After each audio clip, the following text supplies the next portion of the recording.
Welcome to Draw Tip Tuesday!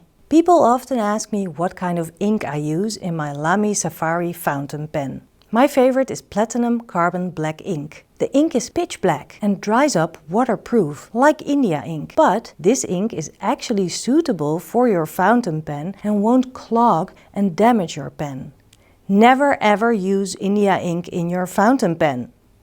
There are a few manufacturers that make waterproof ink suitable for fountain pens.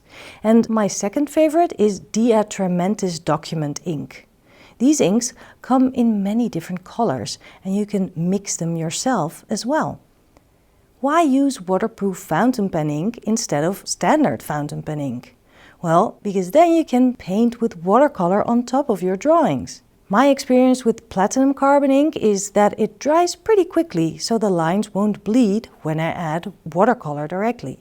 But depending on the paper you're using, the ink could use more drying time.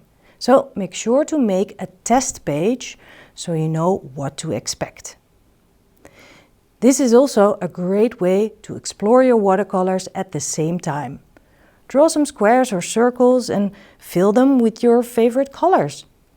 Try mixing more water or more pigment and look at the effect. And you're getting to know your materials while you are playing around with them.